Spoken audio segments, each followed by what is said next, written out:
अस्सलाम वालेकुम फ्रेंड, कैसे हैं आप? उम्मीद करता हूँ खैरियत से होंगे। आज हमारी इन्वेंट्री डैशबोर्ड की सेकंड क्लास है। लास्ट वीडियो में हमने इन्वेंट्री डैशबोर्ड में यहाँ तक बना के देख लिया था।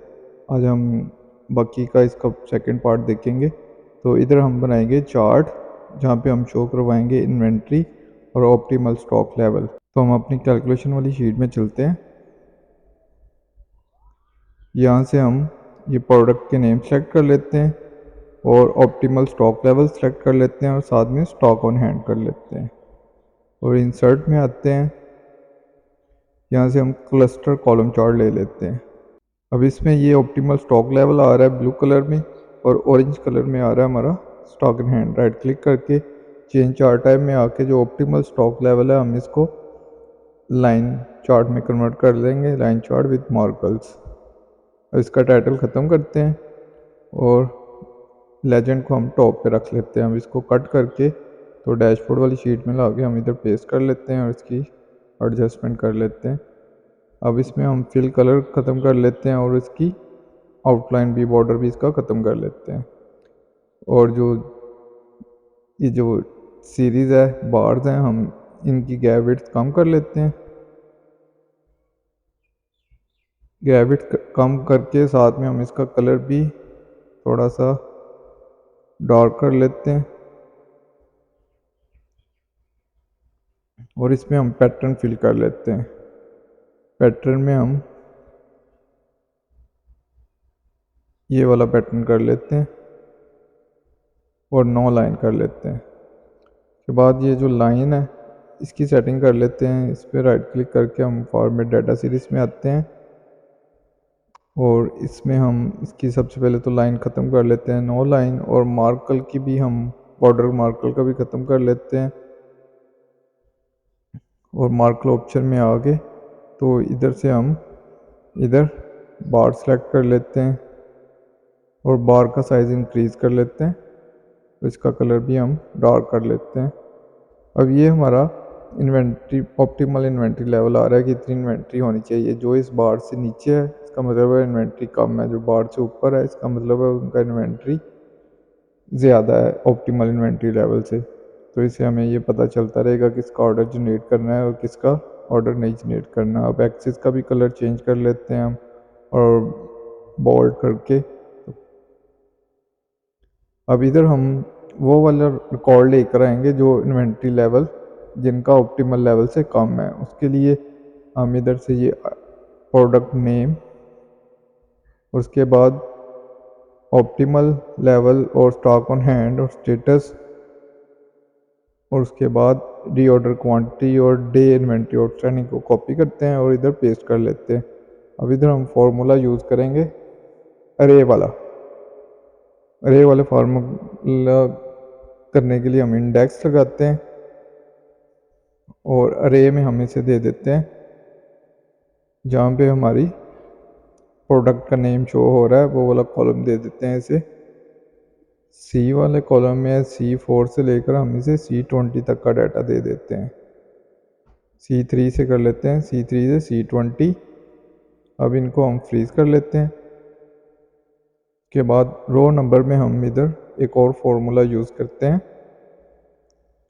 स्मॉल का, और स्मॉल में हम इधर कंडीशन लगाते हैं इफ़, और उसके बाद ये जहाँ पे हमारा स्टेटस शो हो रहा है M3 से लेकर M20, और इसको भी हम कर लेते हैं फ्रीज़ और इधर कंडीशन अप्लाई करते हैं इक्वल, अगर ये M3 से M20 इक्वल हो री ऑर्डर के।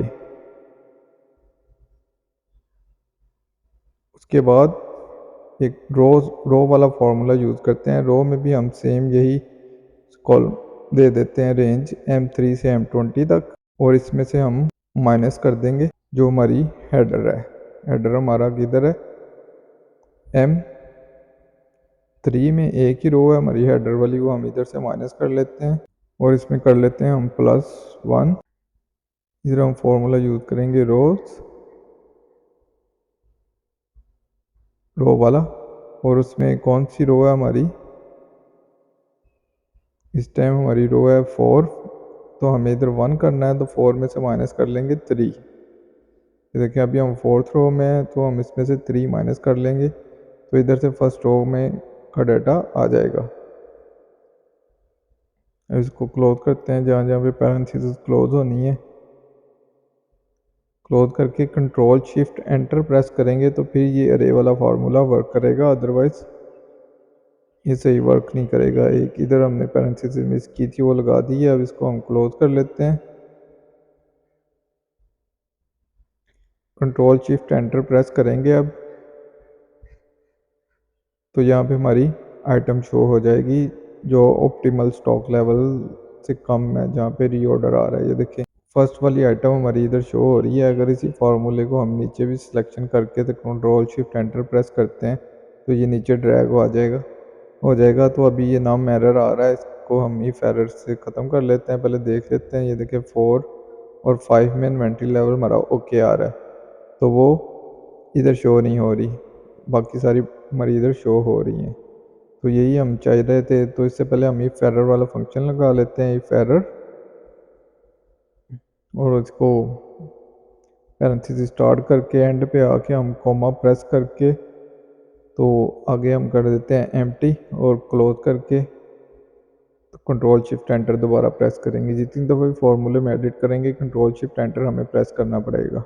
अब जो बाकी डाटा है उसको हम वी लुकअप के थ्रू ले आएंगे। इधर हम यूज़ कर लेते हैं V lookup equal to V lookup. अब लुकअप में हमें कौन सी वैल्यू लुकअप करनी है, हमने आइटम 1 लुकअप करनी है।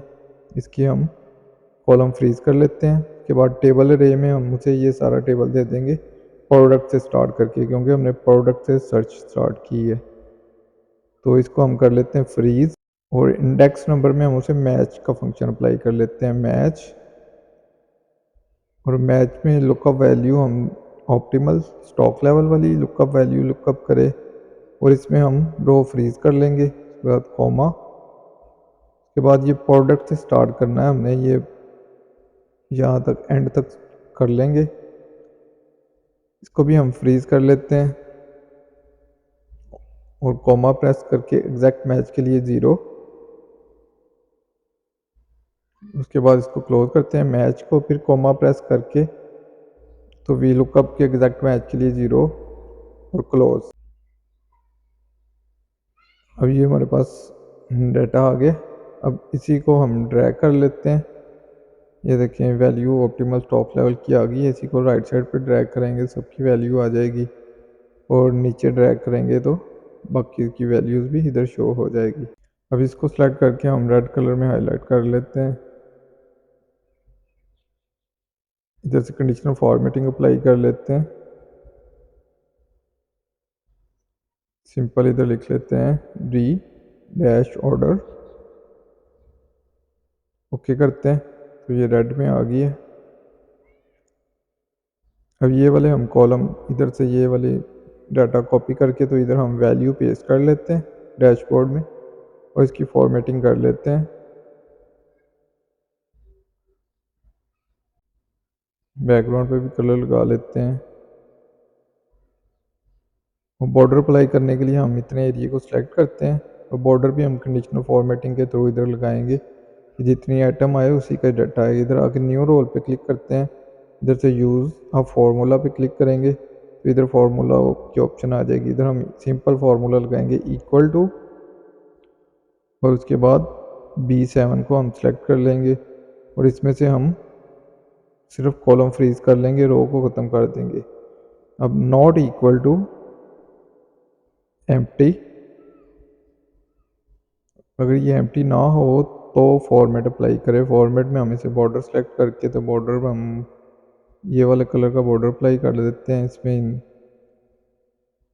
चारों तरफ, और ओके कर देते हैं, और इसको भी ओके कर देते हैं। अब ये देखें ये बॉर्डर हेडर पे अप्लाई हो गया। जैसे ही डाटा नीचे फिल होगा तो उस पर भी बॉर्डर अप्लाई हो जाएगा। इधर हम फॉर्मूला यूज़ करते हैं इक्वल टू इफ़, और इफ़ में हम कैलकुलेशन में आते हैं। इधर से हम ये वाला फर्स्ट सेल ले लेते हैं, नॉट इक्वल टू एम्प्टी। अगर ये सेल एम्प्टी ना हो तो इसी सेल की वैल्यू ले ले, अदरवाइज हम उसे कहते हैं कि एम्प्टी रहे।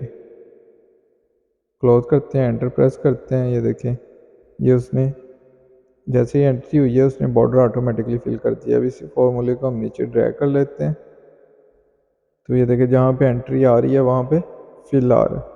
अब इसकी हम फॉर्मेटिंग कर लेते हैं, इसका भी कलर चेंज करके, तो इसकी अलाइनमेंट भी सेट कर लेते हैं। इसको हम सेंटर लाइन कर लेते हैं, इसको भी मिडिल कर लेते हैं बस, और लेफ़्ट पे रहने देते हैं। और इनकी रोज़ की भी विड्थ सेट कर लेते हैं, एक जैसी कर लेते हैं सबकी। तो ये इतना डाटा हमारे पास कंप्लीट हो गया। अब हमने ये रीऑर्डर वाले को सिलेक्ट करके इसका कलर हम इधर से सिंपल रेड कर लेते हैं। अब इधर हम डेट्स शो करवाना चाह रहे हैं, तो उसके लिए हम डेट्स की फॉर्मेटिंग कर लेते हैं। डेट्स के लिए हम इधर सेल बना लेते हैं सिंपल। अभी हम डेट लिख रहे हैं, डेट में कोई रेंज हम नहीं लगा रहे, नेम रेंज वो हम बाद में लगाएंगे। और अब इसमें हमने डाटा भी शो करवाना है, परचेज, सेल्स का, ग्रॉस प्रॉफिट का, और उसके साथ हम शो करवाएंगे नंबर ऑफ एंट्रीज़ का। तो हम इधर से 4 ये हम कॉपी करते हैं और इसको नीचे ले आते हैं। तो डेट के नीचे ला के हम इधर पेस्ट कर लेते हैं। ठीक है, परचेज, सेल्स, प्रॉफिट तो सही है। इन्वेंट्री वाले में हम चेंज कर लेते हैं। पहले इसकी हम अलाइनमेंट सेट कर लेते हैं, इसको थोड़ा सा इधर ले आते हैं, इसको भी थोड़ा सा इधर कर लेते हैं, बल्कि इन सबको सिलेक्ट कर लेते हैं। करके सिलेक्ट करके तो हम प्रॉपरली इनको डिस्ट्रीब्यूट कर लेते हैं हॉरिजेंटली। चारों को सिलेक्ट करके शेप फॉर्मेट में आगे, लाइन में आगे डिस्ट्रीब्यूट हॉरिजेंटली करके, तो फिर अब इसकी एडजस्टमेंट कर लेते हैं। अब इनको इसके लाइन कर लेते हैं। अभी इन्वेंट्री वाले को हम इधर से चेंज कर लेते हैं, इसकी जगह हम लिखते हैं नंबर ऑफ़ एंट्रीज कर लेते हैं, कि हमें पता चलता रहे कि हमारी सेल्स की कितनी एंट्री हुई हैं और परचेज़ की कितनी एंट्री हुई हैं। जहाँ पे यूनिट्स लिखा हुआ है वहाँ पे हम कर लेते हैं परचेज़,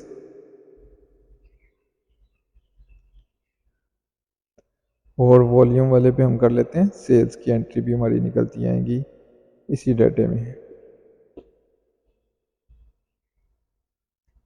तो आज के लिए इतना ही है, तो बाकी हम नेक्स्ट पार्ट में देखेंगे कि इधर हमने कौन सा डाटा लेकर आना है। और अगर आपको वीडियो अच्छी लगी हो तो प्लीज़ लाइक कीजिएगा और कमेंट ज़रूर कीजिएगा। मिलते हैं नेक्स्ट वीडियो में, तब तक के लिए अपना ख्याल रखिएगा। अल्लाह हाफिज़।